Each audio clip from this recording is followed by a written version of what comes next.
Hello and welcome to my new video. This time I will talk about a study of a group of Italian and Spanish scientists who have been studying Olms. So they have asked mainly the question whether Olms are staying all the time inside the caves or whether they are also maybe sometimes outside of the caves and hunting outside of the caves. And they found some interesting results in this regard. Okay, have fun. Worms reach a size of about maximum 40 centimeters, and their body shape is not particularly interesting. It's pretty simple, actually.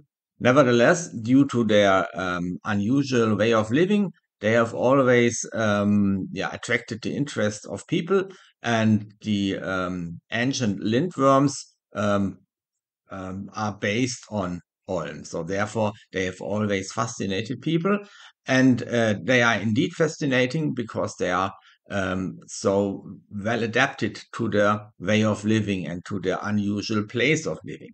In this place, they are the top predators. That means there's no other animals which would be able to eat them in the caves, and they are able to eat everything which is living there.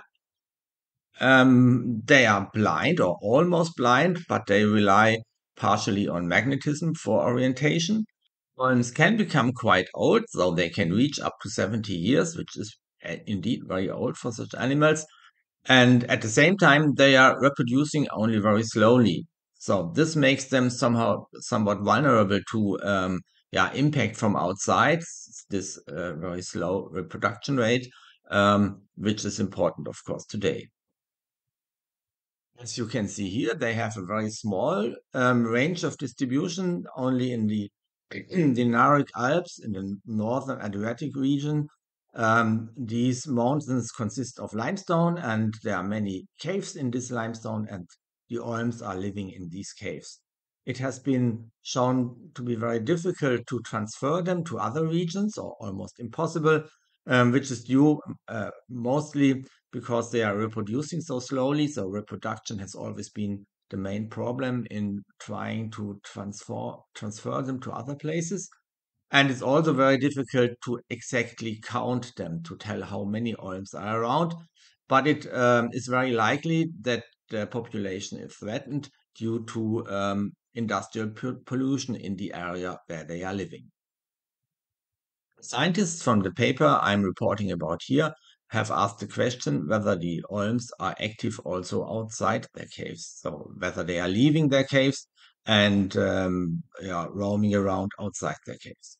And they have tried to answer this question by regularly observing springs to watch whether there are Olms are present there, and also establishing camera traps for some of these springs.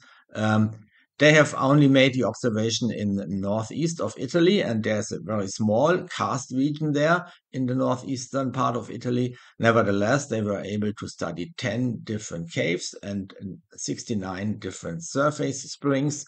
So they looked at 69 different places in their observations.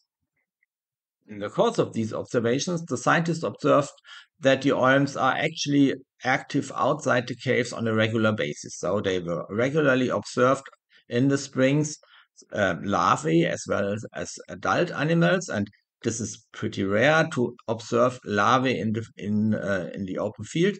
And it's surprising that the Olms are so active outside the caves because at least the adult animals are almost blind, so it's somewhat dangerous for them to be outside of the caves where they can be preyed upon by other animals.